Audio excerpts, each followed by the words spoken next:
I'm Jesse Dominguez, and I'm here with Giovanni. He is my campaign manager, and we are here to read some local news, some local Fredericksburg, Virginia news. So buckle in. We've got everything from Friday, Saturday, and Sunday from all the local papers here right now. So to start off, we've got back to school for our first few stories here.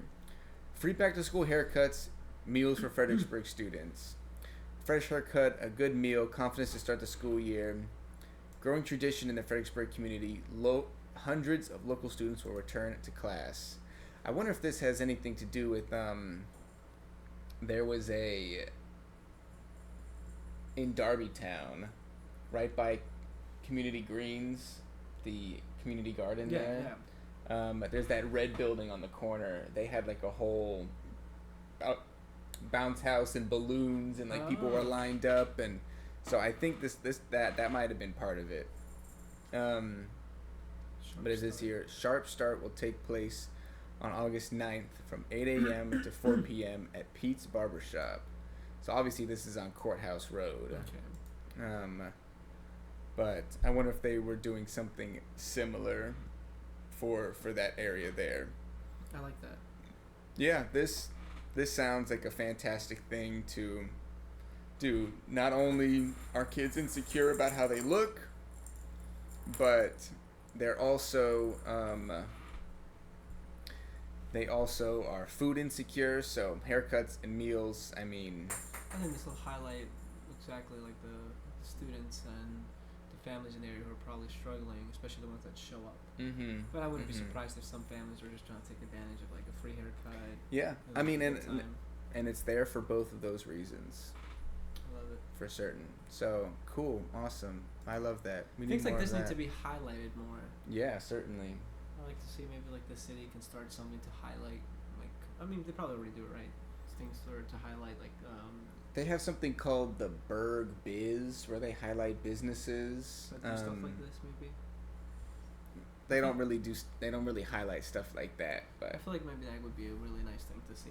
You know, like highlight the companies, the organizations, the restaurants, the stores that want to do stuff like this, because, I mean, that gives them notoriety, that applauds a good deed, stuff like that. I feel like should be applauded more often. I think I had this idea, and I talked to Scott Vizina about this, where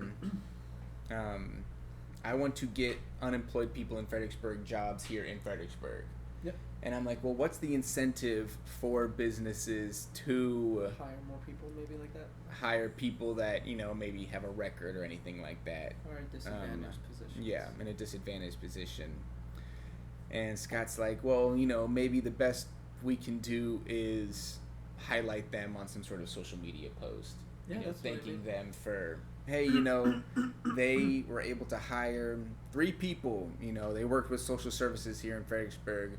They were able to hire 3 people. These people have, lasted a month now at the job, or something along the lines of that. I also think it's, that's a hard deed, right? I mean, because there's a natural fear that if you grab somebody who maybe has a record, comes from a troubled past or something, you're always afraid of repercussions. Yeah. But I think companies or organizations, stores, restaurants that are willing to step up in this way, similarly to the ones that start a program like for the kids, it's something that really will highlight them to people. Like I said, it uplifts deeds like that. And if you're willing to step up like that, you should be highlighted. You should be seen.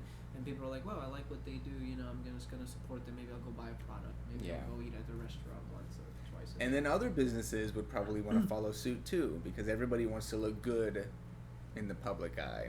And I feel like a lot of restaurants or places might need something like that. I mean, someone who does more of that grunt work, right? Yeah. Lifts the heavy things, washes the dirty dishes, takes out that nasty trash. And I mean, I think people who are in need of payment, who are in need of a job, I mean, who takes those jobs? It's usually the people that need that money. They're in a tough spot. You're like, I'm willing to take a quick job, especially if it meets my needs. And I mean, most of these jobs, especially downtown, Ward 4 specifically for you, a lot of these places are 9 to 5s pretty much. So I think it's a perfect shift for anybody. And so I think it could benefit both people. And like you said, other places will follow suit, and I mean, it brings people back. Yeah, I hope so. We'll see what happens, but that's certainly a project I want to look on further, and I'm glad somebody's doing some community service. The next one. So this next one here, from the Free Press, you invested in a promise. City cuts ribbon for new Walker Grant Middle School. So, Walker Grant Middle School we went to, but this is now a new Walker Grant Middle School, and the old building is now a new elementary school called Gladys West, which I will be subbing at come next month. So here's them cutting the ribbon. School starts You have next month. It's crazy. School starts next week. Oh, next week. I'm just not going in until next month. I forget. Yeah. Next week. A lot of schools started this week, but we started a week later because they still need time to finish renovating Gladys West. I think there's still like some electrical stuff needs finishing up, I'm sure. Yeah, I don't know what it is, but I know that they said the first floor people of Gladys West aren't able to move in yet. They had a tour recently. I think this was probably the same day. My parents went to go tour the new Walker Grant Middle School. That's sweet. And my dad said there was a lot of big open spaces, and I've heard people compare it to a college campus like Germana, where there's spaces for kids to sit on couches and tables and study and all these other things. I did see that in some of the pictures, just more like communal areas. Yeah. When in our Fredericksburg City Public Schools middle school career would you have been able to go to these spaces, and would people have actually used them to study? I mean, I don't think that our kids are invested enough in their education for this to be effective. I think it's more of like a lounge area. I can only see it maybe like during JMAM. I don't know if they still do it. Yeah, but that's not JM. This is Walker Grant Middle But you know School. what I mean. Like, I know, and that's what I like suggested too. Yeah, that's something what I like said that. too. But I'm like, at least in Walker Grant, maybe just lunchtime. But again, Right. it'd probably be during Yeah. the sofas. Yeah, so it's I don't know. We'll have to see how it goes. Maybe it'll encourage whatever. Maybe the school. I hope they have like a system where maybe they can encourage. Like, Yeah. hey, this is a study hall. Use these for study. I hope maybe. so. I hope so. So let's start reading. Over the years, Joseph Braggs would stop in Fredericksburg and ask for directions. Do you know Joseph Walker Middle School? He'd query anyone he encountered. A ninth grade dropout himself, Braggs took pride in the school's partial namesake, his great-great-uncle Joseph Walker, a former enslaved man who, once emancipated, became a prominent businessman and the community leader in the city. So there he is. His great-great-uncle is half of the namesake of Walker Grant. He made one more stop in Fredericksburg, driving all night from Georgia to be the guest of honor at the ribbon cutting. Oh, very cool. Notably absent were the school's faculty and staff. They were inside, eagerly unboxing and setting up their previously unoccupied classrooms. Is that absent if they were in school? In the school? That's kind of weird, but... they literally just found out their workspace a few hours ago, Deputy Superintendent Matt Urbanhart said. I mean, yeah, imagine being a teacher and, 3 weeks before school starts, hey, here's everything. Usually teachers have an entire summer to prep and, change their classrooms up, figure things out. So that's disheartening, but, it probably won't happen like this again. Ebenhart joked that the school staff was discovering problems of the new home's ownership where nobody knows where anything is or what to do or what they are in the building. Mayor Carrie Devine noted that the previous Walker Grant Middle School opened in 1988. The population was 18,000, now it's approaching 30,000, including more than 870 middle school students enrolled at the start of the school year on August 18th. I wonder how many people were in our middle school around. Yeah. There's 870. I mean, my graduating class was no more than 200, I don't think, right? Yours probably was pretty similar. Yeah. We probably had about 600 to 700 kids in our middle school. School will continue to meet the needs of the expanded population of our city. The school has a special place in my heart, said FCPS Superintendent Marcy Catlett. Her. Yep.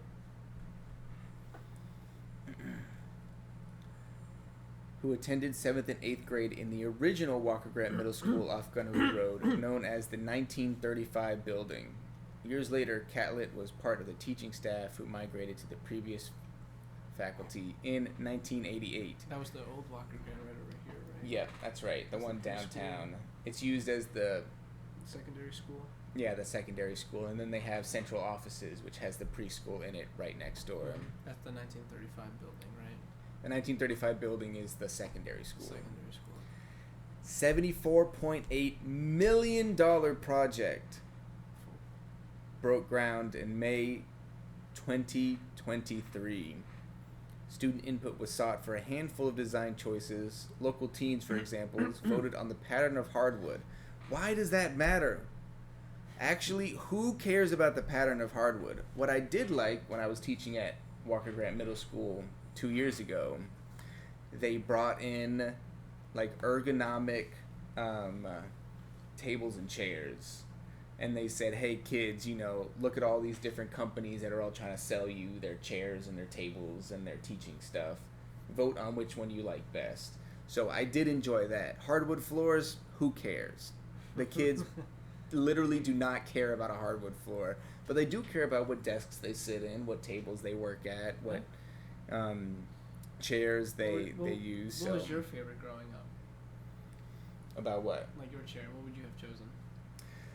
I mean, there were so many funky ones at this little thing here, but, you know, we had just the regular plastic school chairs. I like the one with the little cubby right under you. Oh, yeah. That was kind of fun growing up. The cubby under the chair. Yeah, the ones at JM actually were pretty cool, too, where it was like a little bit of, like, has a space, like it's kind of curved out, and then you had, like, a little basket right under like, fibers and stuff like that. That was kind of cool. I like those. These chairs are like all rolly. Oh. All the tables are rolly. You're able to move the whole classroom around, and it was very interesting. I guess it's looking. to avoid like the scraping. Yeah. That's where you use tennis balls for. Yeah, right. Several outdoor classrooms. Oh, interesting. School board chair Matt Rowe, he's running for city council, noted with glee that every classroom in the school has a window, which is not something that that all of our classrooms had in middle school was a window. It's a big improvement for many of us, Rose said. It's a small detail, but it reminds us how much we went through in creating this space that supports learning and well-being. The man charged with the well-being, Walker Grant, Principal Stephen Ventura, said that Wednesday's gathering was more than just a ribbon cutting, it was a celebration of possibility. You didn't just invest in a project, Ventura said. You invested in a promise that every child deserves a fresh start, a bright future, and a space worthy of their potential. So he was my teacher. I remember Mr. Ventura. I didn't have him, but I remember he came in, I think, as I was heading out. Okay. He started teaching when he was my age. Oh, wow. When I was teaching at Walker Grant at 24 years old. As like a teacher or as like a... As just a teacher. First year teacher. I was one of his first classes. He was 24 years old, and now he's in his late 30s, and he's the principal. So Fredericksburg is good where you can move up. That is nice. There is a lot of room for improvement there's a lot of room for growth and and just climbing up on the ladder for a lot of teachers. I mean, I remember one of my Spanish teacher, he became what are they called? The people who sit inside us while testing. Oh, yeah. A proctor? A proctor. Mm-hmm. And then I think he moved into administrative, and so I remember he told me, he's like, hey, if you ever want to join, I can help you get involved and stuff like that and stuff. And I'm like, interesting. I mean, that was always a route growing up. Like, maybe I could go back to school and maybe be administrative or something with my administrative degree.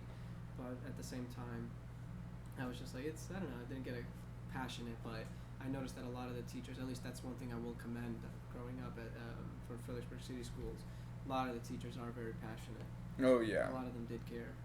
And the ones who aren't, they leave, within the first couple of years of teaching. 'Cause teaching is hard. from firsthand experience, it's really hard. So, yeah, awesome. I'm excited to see how Walker Grant Middle School fares over the next couple of years. And you're gonna Gladys West is the previous Walker Grant. That's right. And that's where you'll be subbing. That's right. I'll be subbing there. Do you plan to? Is there a chance for you to move over to the new Walker Grant? No, middle school isn't for me. It's too stressful. Middle school is too stressful. I like the littler kids. They're easier to get along with. Middle schoolers have an attitude and will curse you out. Little kids, they'll maybe just cry over their pencil breaking or something, and then you sharpen it, and their life is, dramatically better. It's easier to be patient with that, I can say. Yeah, it is. All right. This one's a little bit of a controversy. Board member son has salary raised following text messages between member superintendent. Jarvis Bailey, who's had a recent controversy, I sent it to you, about him and another school board member spending over $8,000 on a trip to Atlanta for professional development. And Jarvis Bailey specifically also spent a lot of money in Hawaii. Is this the son? Yes, this is his son. Okay, just want to make sure following this article. Yeah. Fredericksburg City Elementary Assistant Principal's salary was increased following text messages between his father and a member of the school board, and Division Superintendent Marcy Catlett. In the text messages, school board member Jarvis Bailey shared communication from his son Matthew Bailey, laying out his rationale for requesting that he be placed at a higher step on the elementary assistant principal's salary scale. The text messages were provided to the advance by the school division along with other documents responsive to several requests under the Freedom of Information Act, FEMA. A new job. Matthew Bailey was first employed in 2023 as the Dean of Students at Walker Grant Middle School. There's a dean.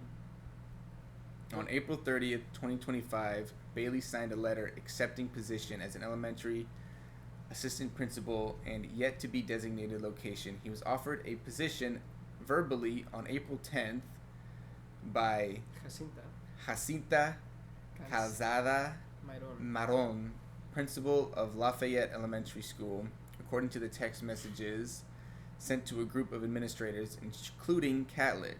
Bailey was one of 3 candidates interviewed for this year for elementary assistant principal position, according to the division chief human resources officer Sue Keffer. Calzada and 2 other elementary school principals made up the interview panel. The acceptance letter signed by Bailey on April 30th offered and returned to Keffer also indicated that his compensation would be somewhere on the elementary school assistant principal salary scale, with the specific amount to be approved in the 2025-2026 school budget. The elementary school assistant principal scale ranges from $90,000 to $133,000, according to an email Keffer sent to Bailey on April 30th. Yeah, so contract negotiations, he was going to get $94,661 was the initial offer. He did not sign it.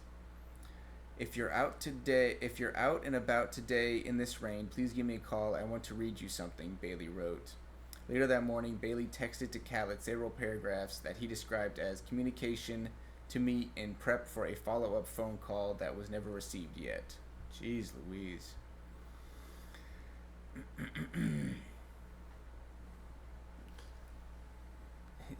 Supporting his request to be placed 6 or 7 steps above the entry level on the salary scale. 6 or 7 steps above. So they sent a bunch of details about what he's done. This is why he should be working.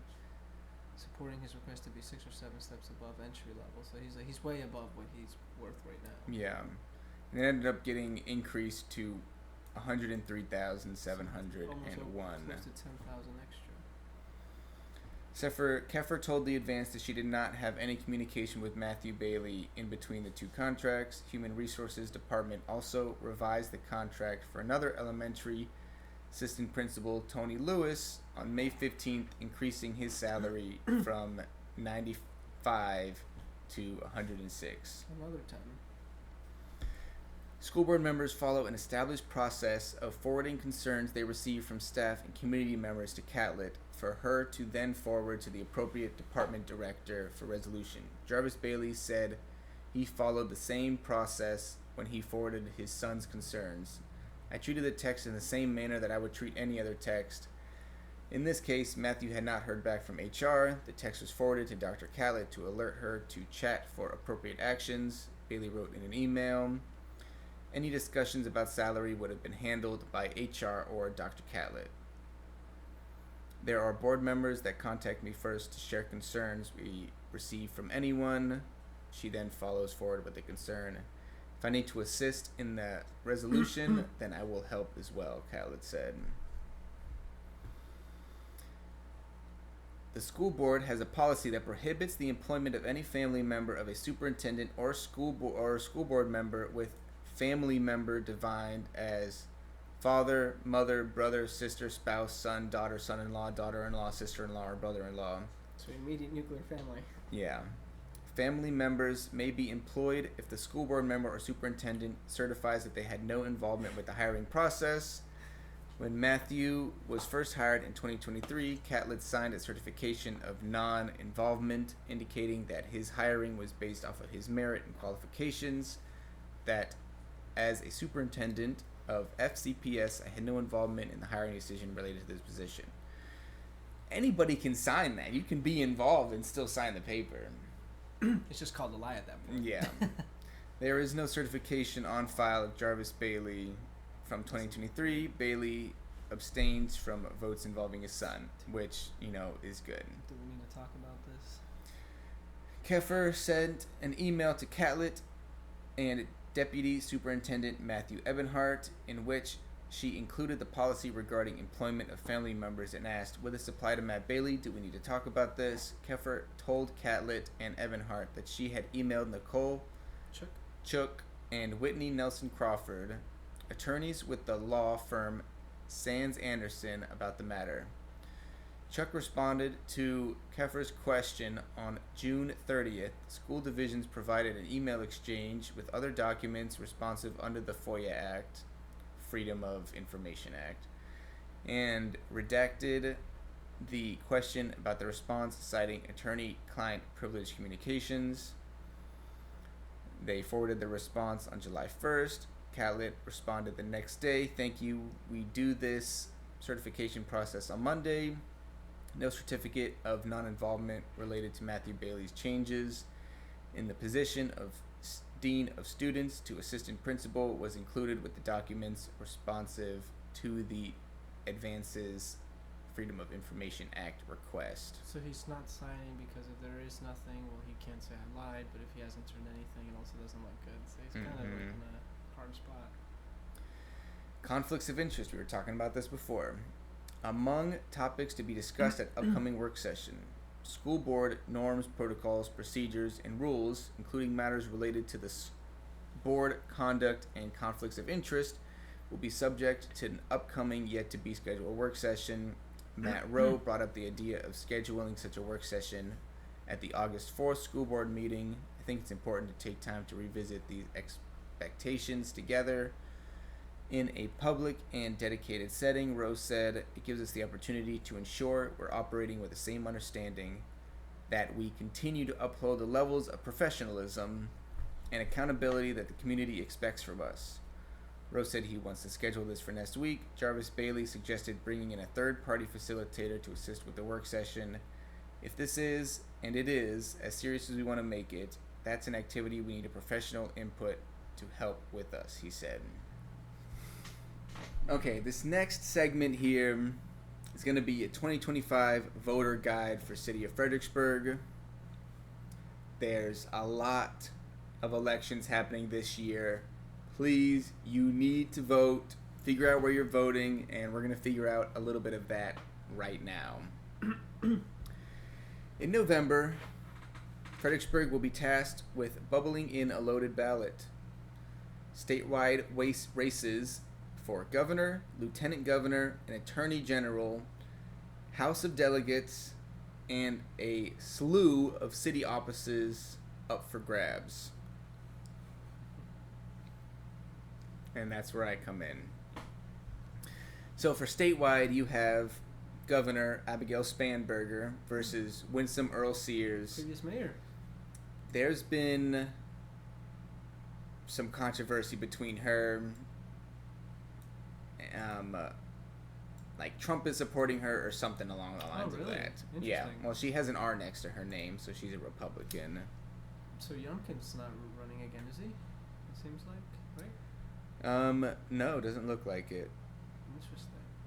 He might be, moving up in the ranks, but Could be. Abigail and Earl Sears.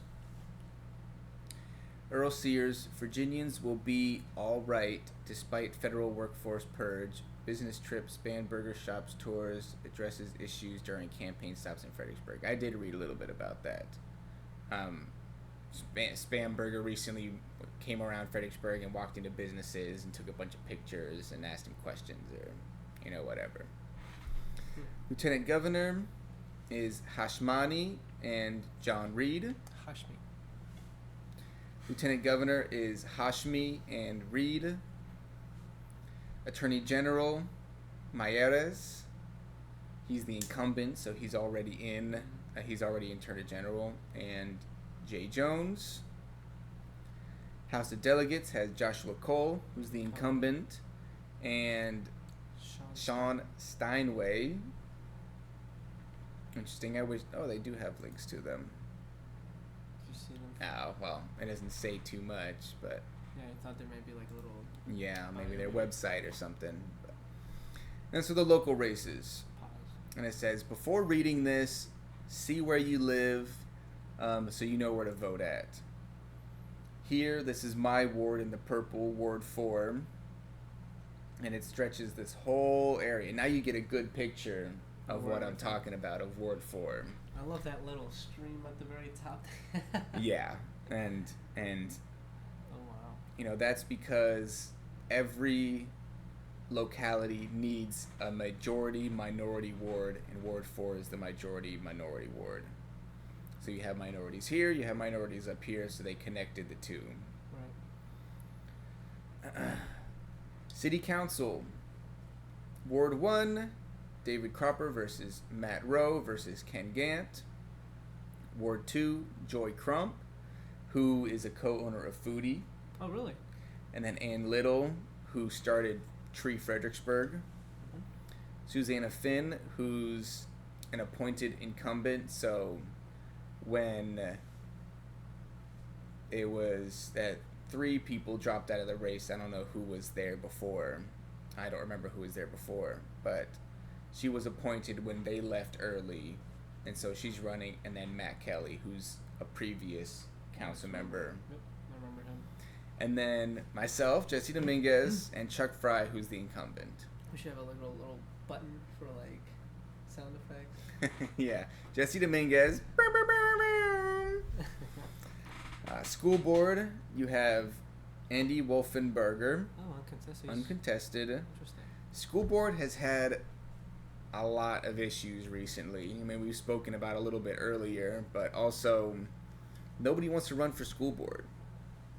And you can see here, uncontested. What do you think? Uncontested. From what you've seen, yeah, maybe as a sub or just your time looking Well, into the city office.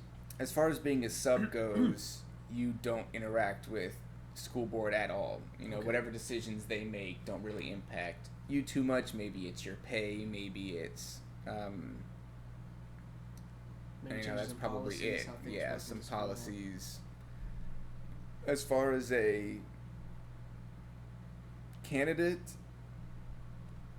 people don't want to go into school board because I think some people feel like if you don't have a kid in school board, you shouldn't really be on school board.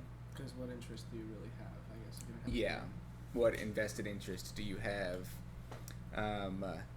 School is, one of the biggest things, one of the biggest issues in our country. feel like it's kind of underrated how much of a big issue it is, actually. Yeah. I think that kind of calls into it a bigger question. Like, I feel like where you're going with this a little bit, because it kind of, at least from what I came in thinking, asking that question was, I think it's because there can be a lot of backlash with political issues, whether it's like gender identity, whether it's CRT, stuff like that people claim as well. Free meals. What do you do with suspensions? What do you do with school shootings? I mean, there's a lot security there. measures. I mean, just school spending as well. And I mean, just what's even being taught in general in school. Yeah. I mean, who are you hiring? I feel like it's a very touchy subject, and I feel like going into it, a lot of decisions are on you, and that's probably like a lot of eyes. Yeah. Whereas at least city council, I mean, it's a mixture of a lot of different factors, not just kids. And kids Right. are very important. You're not focusing just on school. You're focusing on everything else when you're city council. But when you're on school, people, as they should, love their kids. And they're going to fight tooth and nail for their kids. So being on school board is a touchy subject. As we've read, before, the money spent on the trips, your son got a raise and he, communicated that with you, even though it was the proper channel, people are still, touchy about it. So it's difficult. I feel like putting a new school in always looks good. You're adding more rather than taking away. Yeah. So for Ward 3, you've got Annie Langdon and Sarah Stemlock. And then Ward 4, you have Malvina Rollins, who's uncontested. I need to talk to her because I don't know who she is. But she's in my ward, so that's somebody I definitely need to speak with, especially if she's the incumbent and uncontested. They are officially independent. There's no party nominations involved on getting the ballot. However, local political committees can and do endorse candidates, which was a recent controversy here in Fredericksburg as well. You've got the Commonwealth Attorney, Elizabeth Humphreys, who's the incumbent. She's the one who also has a very long questionnaire answer. Nice. Way longer than mine. I couldn't even read the whole thing. And then Travis Byrd. I'm sure you've seen his signs all over the place. He's had them for a while. Yep. Started early. Commissioner of Revenue, Juan C. Navarro versus Tamara Stewart. Sheriff, Rashawn Coles versus Keith Rogers. I've met both of them. They're both fine enough men. He's a little bit more charismatic. Rashawn is a little bit more charismatic than Keith. And they're both definitely on opposite sides of the political spectrum. And neither that's for are sure. Incumbents, right? That's right. Neither was the previous sheriff. That's right. And then for treasurer, you have Marion Bowman versus Thomas Mon. So early voting begins September 19th and goes through November 1st. The deadline to apply for the ballot to be mailed to you is October 24th, my birthday. And election day is November 4th. If you have any election-related questions, contact Jessica B. Atkinson at vote@vote.fredericksburgva.gov. And then on September 25th, the Dorothy Hart Community Center, the Free Press is hosting a forum for those candidates running in contested races for school board and city council. We're currently seeking your input for topics and questions. I will be there on September 25th. Come listen to me talk and ask me questions. Mm-hmm. Yeah, bring up certainly. Concerns, bring up That's anything right. you want them to know, ideas even. That's right. So there's a quick little voter guide for you. I've been over it before in a video like this, but it's always good to be refreshed. A quick little update on our Fredericksburg VRE station. Virginia Railway Express. That's right, Virginia Railway Express. Trains are cool. Trains are cool. They are actually. They are. Sometimes I watch some YouTube videos on just trains just Mm-hmm. coming in and out. I love trains. I wish we had just a train going in a circle around Fredericksburg all the time, but You don't even like that's driving radical, You don't even Jesse. like driving to DC. No, I don't like driving to DC. I don't even like being a passenger If it wasn't for me and you going to right DC. from the airport, you might be up there. Yeah, that's pretty much it. So representatives from the VRE and many elected and public officials and rail enthusiasts gathered at Fredericksburg Station to celebrate the facility's completed rehabilitation. The $14.1 million project extended existing platforms, built a new stairway for direct access from the commuter lot, improved access to elevators for people with disabilities, added new signage, sidewalks, and lighting, and a fresh coat of paint. I gotta say, I was just at the train station yesterday. It took me a little bit to figure out where one of the elevators was. From the side of Alpine Chef, you have to be walking in from Alpine Chef's parking lot, and then you're going to see stairs going up and a pathway that lets you cross to the other side of the train station. Underneath the train station, you have to go past Alpine Chef's dumpster into like a little alleyway that's about maybe 4 feet wide, and then it opens up into just a back corner that has I was in that little the elevator in that it. They have right next to it. I see some people leaving. Mm-hmm. It's kind of tough for them to get out with the traffic. Yeah. Going under the bridge. Yeah, it is. It's definitely a high traffic area. So at VRE, we take great pride in our stations, particularly those like the one in Fredericksburg that harken back to another place in time.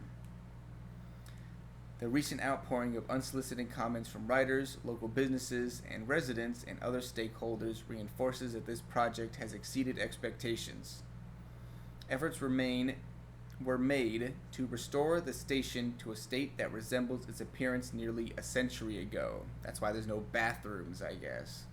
The Historic Fredericksburg Foundation, Inc. awarded its 2024 Preservation Spark Award to VRE for its conservation and sensitive rehabilitation of the station. The benefits of the improvements go beyond the station itself, said Matt Kelly, a former member of the VRE Operations Board and member of Historic Foundation and a former city council member. They help relieve traffic congestions and provide economic development and tourism opportunities while preserving the historic character of the city, which is crucial to its future. So something I learned talking to a Federal Railroad inspector who lives in town recently. Amtrak owns the track from Fredericksburg to Florida, pretty much. Oh, wow. And then CSX, which is just a shipping company, they own... Oh, no, it's the opposite. CSX owns everything from Fredericksburg to Florida. Amtrak owns everything from D.C. to New York. So,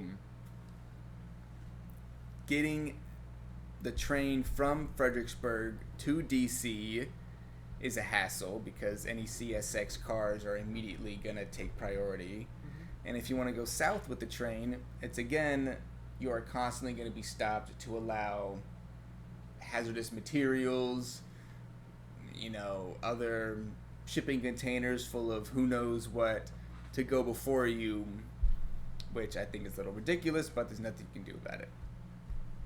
But at least Amtrak owns the northern ones, so they get priority.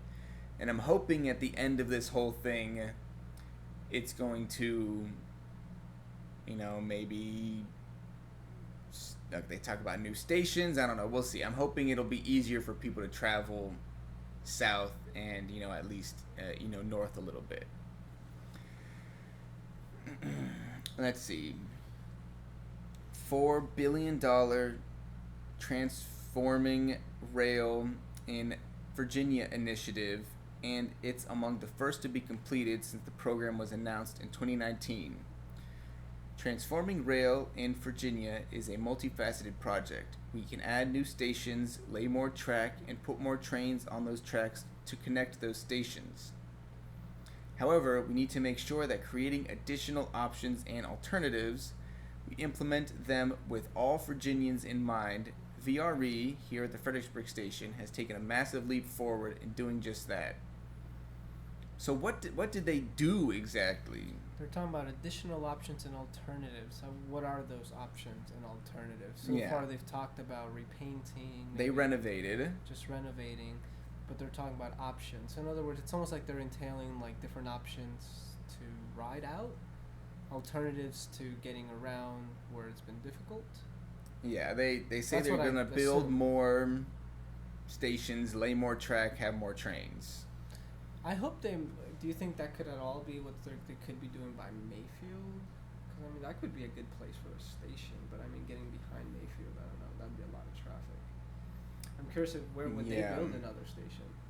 I think it says something about DC here. It's the environment that we create our stations in that brings people here. The Fredericksburg station connects so many Virginians to Washington, D.C. and vice versa. Now it's equipped to connect even more. So are there going to be maybe options around Fredericksburg maybe, and it all starts with this being one of those stations that may connect to those? It may be. Like they might have they really don't specify. We might have a train that might stop here, because if it's not going to, you said they're making it a little faster, right? That's what they're supposed to be doing. So if they're making it faster, I can assume maybe they're going to have maybe more stations, maybe around Fredericksburg, and you can board here in Fredericksburg or train station here, and then right out to a nearby station that will connect to DC. Maybe that's an option or alternative, I guess. Yeah. So yeah, they're gonna build more, 19 stations, including 2. Look, it says it's a joint. VRE is a joint project of the Northern Virginia Transportation Commission and the Potomac and Rappahannock Transportation Commission. As the nation's 13th largest commuter rail service, VRE connects parts of central and northern Virginia with Washington, D.C. Its 2 lines in Manassas and Fredericksburg serve 19 stations, including 2 L'Enfant and Union Station in the District of Columbia. So maybe that's what they're doing. They're making it faster so you can get to these secondary locations. Yeah. Statewide transportation system, which is now looking a step beyond just being the commuter rail service and being something more, added Kelly, who mentioned VRE is considering the addition of reverse commutes and weekend hours in the future. So I guess the commute back from DC might be a little easier now. We're not just opening a refurbished and expanded train station in Fredericksburg, Virginia. We are helping reduce congestion on the I-95 corridor. We are opening up more opportunities for economic development and tourism by providing our residents with more employment opportunities and time with their families. You're contributing to a better quality of life. Sounds like what you want to hear. Yeah, it is what I want to hear. So, good. I wonder how long this is going to take. I wonder how successful it's going to be. You know, Americans hate being told that there's other options than driving in their car. That's why I buy it. That's why I pay so much. Yeah. So I really hope this is a success, and I'm going to continue to follow through with this a little bit more. Yeah, the only thing I didn't see is how long it could take. I don't think it really alluded a lot to time. Yeah, it just said we're the first to do it, since this has been announced since 2019. I kind of like that, though. I mean, making it faster, making it quick to access things, probably more efficiency. I mean, who knows? It could create jobs in the future if it is expanding a little bit faster.